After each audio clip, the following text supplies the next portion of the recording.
로스트 미디어는 이제 더 이상 구할 수 없거나 혹은 전체가 아닌 일부만 구할 수 있게 되어버린 영상, 사진, 음악, 그림, 책 등의 미디어들입니다. 대개는 보관이 허술해서 혹은 실수로 분실되는 바람에 영영 잊혀지게 되는 경우가 많은데요. 그런데 이런 로스트 미디어들 중에는 중대한 범죄나 끔찍한 사고 등으로 인해서 잊혀져야만 하는 미디어들도 있었습니다. 소위 다크 로스트 미디어라고도 불리는데요. 오늘 소개할 이야기는 이런 다크 로스트 미디어들에 관한 이야기입니다. 영상을 시작하기에 앞서 불쾌감을 드릴 수도 있는 묘사가 포함되어 있음을 미리 알려드립니다.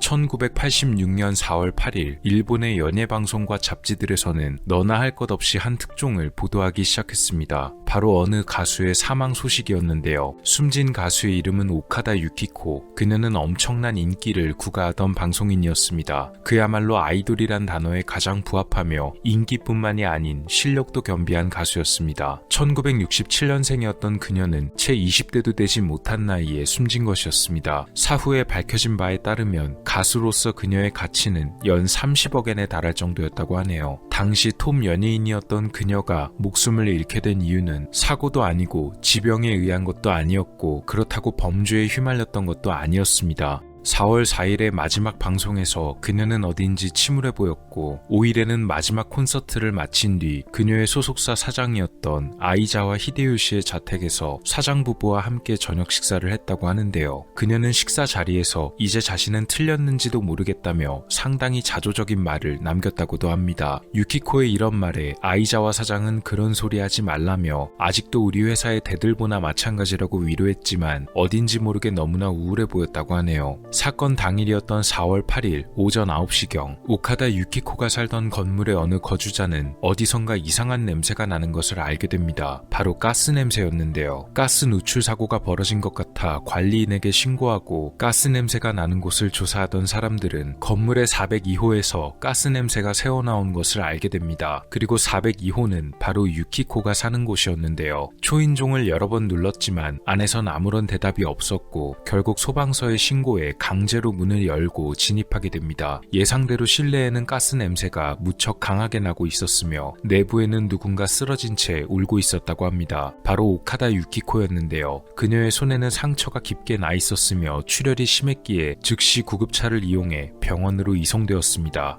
그녀의 이런 소식은 소속사 사무실에도 전달되었고 본사의 전무가 와서 그녀를 데리고 퇴원했습니다. 사무실로 가고 싶다는 그녀의 말에 본사 건물로 향했는데요. 당시 사장실은 6층에 위치하고 있었습니다. 심상치 않은 그녀의 모습에 직원 여러 명이부터 그녀를 감시했지만 직원들이 잠시 한눈을 파는 사이 그녀가 사라졌고 우왕좌왕하며 그녀를 찾던 직원들의 귀에 밖에서 불길한 소리와 함께 사람들의 비명이 들려왔습니다. 건물 앞 도로에는 어느 여성의 시신이 있었습니다. 그리고 여성의 손목에 채워져 있던 손목 시계는 바로 오카다 유키코의 것이었음이 분명했습니다. 직원들의 눈앞에서 사라졌던 그녀는 7층으로 올라갔고 이것이 그녀의 마지막 모습이 되었던 것인데요. 그녀의 시신을 발견한 매니저 미조구치는 유키코의 모습을 보고 눈물을 쏟아냈다고 합니다. 이날 건물 앞에는 이미 많은 사람들이 모여 있었는데요. 그녀가 가스를 누출시키고 병원에 입원했다는 사실이 알려져 많은 기자들이 취재를 위해 몰려와 있던 것이었습니다. 그래서 이런 사건이 벌어지자 모여있던 기자들에 의해서 그대로 이 소식이 속보로 전달될 수밖에 없었고 심지어 어떤 잡지에서는 사건 현장을 그대로 내보내서 당시에도 엄청난 물의를 빚기도 했습니다. 그녀가 이런 선택을 벌인 것에 대해서는 여러 가지 의견들이 분분했었는데요. 사건 직후 사장 아이자와 히데요시는 기자회견을 열어 유키코의 죽음은 그녀가 어느 배우에게 품었던 연정 때문이며 그 사실이 유키코의 일기장에 적혀 있었다고 증언합니다. 당시 지목되었던 배우는 24살 연상이었던 미네기시 토오루. 그는 이 사건에 대해 질문을 받으면서 유키코와는 좋은 선후배 관계였지만 연정까지는 아니었고 이런 일이 벌어져 무척 안타깝고 또 당황스럽다는 의견을 내놨는데요. 다만 확실히 이것이 원인이었는지는 알 수가 없었기에 나중에 아이자와 사장 역시도 이에 관해서 적혀있는 것을 보고 두서없이 회견을 열었다며 배우에게 폐를 끼쳐 죄송하단 말을 남기기도 했습니다. 문제는 아직도 공개되지 않은 의문점이 남아있다는 것인데요. 오카다 유키코의 소속사 사장 아이자와 히데요시가 앞서 말했던 그녀의 일기장을 보관하고 있었다는 것입니다. 그녀가 눈을 감기 전날까지의 심경이 자세히 적혀 적혀 있어 사실상 마지막 유서나 마찬가지였다고 하는데요. 이것은 다른 누구에게도 공개된 적이 없었으며 심지어 유키코의 부모님들조차도 본 적이 없다고 합니다. 아이자와 사장의 소속사 금고에 깊숙이 보관되어 있다고 하는데요. 이 안에는 사건의 원인이 상세히 적혀 있을지도 모르지만 2013년 아이자와 사장 역시도 세상을 떠나게 되면서 금고에 보관된 채 아직도 공개되지 않고 있다고 합니다. 과연 의문의 일기장 안에 적혀 있다는 그녀의 진실은 무엇일까요? 짐 존스는 겉으로는 대단히 인도적인 목사였습니다. 그는 종교에 있어 차별을 둬선 안 된다고 여겼고 인종통합, 차별 반대, 평등과 빈민구제 등을 주장하며 대단히 민주적인 가치를 내세운 인물이었습니다. 그래서 상당히 평가가 좋은 편이었는데요. 1964년 정식으로 목사가 된 존스는 자신의 교회를 세우고 캘리포니아에 이주해 새로운 생활을 시작합니다. 자신의 여러 신도를 데리고 거처를 옮긴 존스는 신도들의 재산을 모두 자신에게 바치게 한 다음 모든 사람이 공평하게 나눠 가지는 제도를 실시합니다. 이른바 공산주의, 전체주의 사상이나 마찬가지였는데요. 실제로 그는 자신이 종교 지도자였음에도 불구하고 종교에 대해 비판을 벌이는 등의 모순적 모습을 보였습니다. 이때부터 아마도 그의 사상이 변질되었던 듯합니다. 그의 이런 기묘한 행적이 아름아름 알려지자 결국 언론의 주목을 받을 수밖에 없었다고 하는데요. 이를 피하기 위해 존스는 한 번 더 이주를 결정합니다. 그리고 이번에는 카메라와 사람들의 관심이 닿지 못할 정도로 아주 먼 곳으로 떠나게 되는데요. 바로 남아메리카에 위치한 가이아나였습니다. 이곳에 신도들을 데리고 단체 생활을 시작한 그는 이 종교 마을의 이름을 존스타운이라 불렀습니다. 또는 인민사원이란 이름으로도 더 잘 알려져 있습니다. 1978년 미국의 하원 의원이었던 레오 라이언이 보좌관 및 기자단을 포함한 조사단을 만들어 존스타운을 방문합니다. 당시 미국에 있던 존스타운 신도들의 가족들이 연락이 닿지 않는 신도들의 신변을 염려하여 의원에게 편지를 보내 조사를 청했기 때문입니다. 이때 레오 라이언 의원과 함께 방문했던 기자단에는 MBC 방송국의 직원들이 있었는데요. 이들은 존스타운에서 무슨 일이 벌어지고 있는지를 비밀리에 카메라에 담아보기로 했습니다. 이들이 방문한 처음 며칠간은 아무런 문제가 없어 보였습니다. 그러나 며칠이 지난 뒤 이상한 낌새를 눈치채고 조사단과 방송국은 신도들에게 몰래 인터뷰를 진행했는데요. 충격적이게도 신도들은 이곳을 벗어나고 싶지만 감시가 있어 절대 빠져나가지 못한다며 제발 자신들을 도와달라는 대답을 남겼습니다. 이 사실은 라이언에게도 전해졌고 결국 존스타운을 떠나고 싶은 신도들이 있는지 조사하게 됩니다. 조사 결과 상당히 많은 수의 신도들이 떠나기를 원했습니다. 짐 존스의 동의하에 라이언은 신도들을 데리고 존스타운을 빠져나가 공항으로 향하게 됩니다. 그런데 이때 예기치 못한 사고가 벌어지게 되었는데요. 라이언 일행의 뒤를 따라온 괴한들이 공항을 습격하여 사람들이 떠나지 못하도록 공격했던 것입니다. 이 습격으로 인하여 레오 라이언을 포함한 5명이 숨졌습니다. 이것은 모두 존스가 보복을 위해 벌인 짓이었는데요. 신도들이 미국에 돌아가 이곳의 상황을 그대로 전하면 당연히 미국 정부에서 정식으로 조사가 들어올 것이고 자신의 운명을 예감한 존스가 이를 저지하려던 것이었습니다. 더 충격적인 것은 이후에 벌어진 사건이었는데요. 존스타운에 남아있던 신도들을 포함해 900명이 넘는 사람들이 중독되어 숨진 채로 발견되었던 것입니다. 이건 역시도 존스의 짓이었고 존스도 숨진 채 발견됩니다. MBC 방송국에 보관된 테이프들 중에는 이 당시 방문했던 직원들이 촬영한 영상들이 남아있다고 하는데요. 모두 합쳐 약 13시간 분량의 영상들이 남아있던 것을 방송국 측에서 인정했다고 합니다. 하지만 이들은 이 영상을 부분적으로만 공개했을 뿐 전체 영상을 공개하지는 않았는데요. 일각에서는 이들이 확보한 13시간 정도의 분량보다도 더 많은 영상들이 촬영되어 있을지도 모른다는 예상을 내놨습니다. 도대체 촬영된 테이프 안에 어떤 일들이 담겨 있었기에 이들은 선뜻 내용을 전부 공개하지 못하는 것일까요?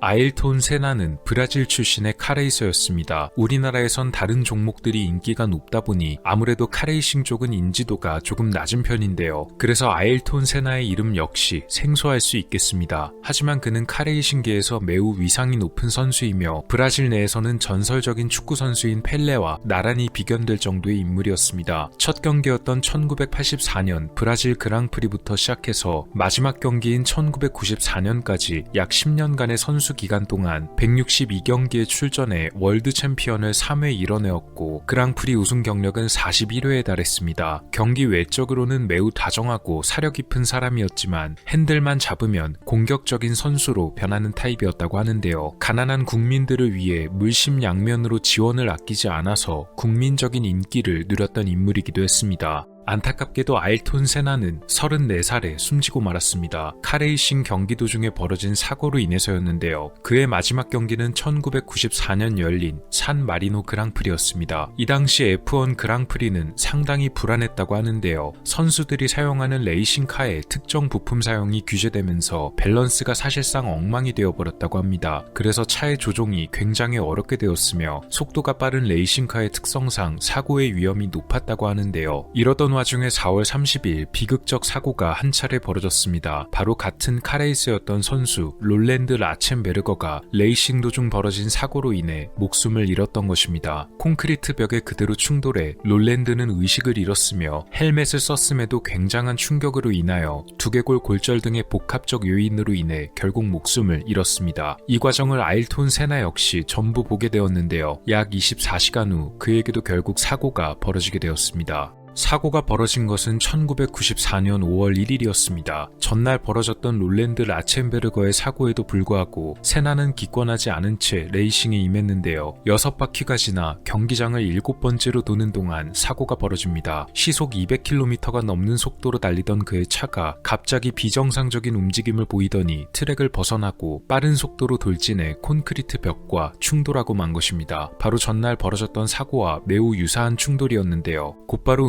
응급구조팀이 달려가 그의 상태를 확인합니다. 세나는 축 늘어진 채 의식을 잃은 모습이었는데요. 몸통과 팔, 다리 등에는 그다지 큰 부상이 없었지만 그의 헬멧을 벗기자 고여있던 혈액이 바닥으로 쏟아졌다고 합니다. 머리 부분에 엄청난 부상을 입었던 것인데요. 무려 3차례나 머리 쪽에 강한 타격을 입게 되어 심한 중상을 입고 말았던 것이었습니다. 서둘러 헬기 등을 사용해 큰 병원으로 옮겨졌지만 다량의 출혈과 머리 쪽에 가해진 충격으로 인하여 결국 이날 오후 6시 40분경 사망을 선고받았습니다. 그의 죽음은 브라질 국민들에게도 큰 충격이었는데요. 브라질에서는 3일간 그의 장례를 국장으로 치렀으며 당시 브라질 축구 대표팀은 우승컵을 손에 쥐고서 세나를 추모하는 세레모니를 진행하기도 했습니다.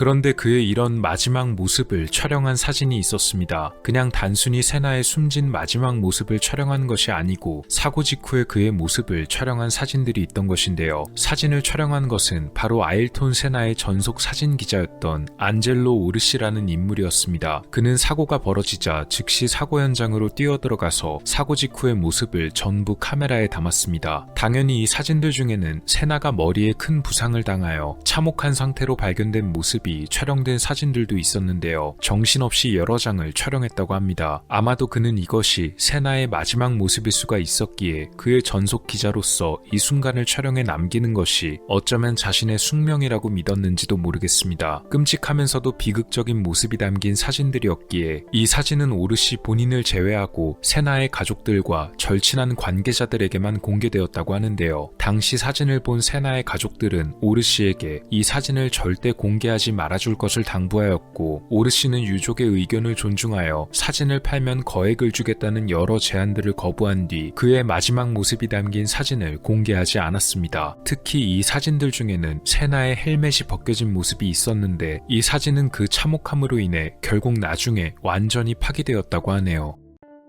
오늘 소개해드린 이야기들 외에도 많은 다크 로스트 미디어들이 존재하는데요. 또 다른 미디어들에 대해서도 다음 기회에 소개해드려 보도록 하겠습니다. 잊혀져야만 했던, 잊혀져야만 하는 다크 로스트 미디어들에 관한 이야기였습니다. 오늘 미스터리 어떠셨나요? 영상을 재밌게 보셨다면 채널에 방문하셔서 더 많은 영상을 시청해보세요. 미스터리 큐브였습니다. 감사합니다.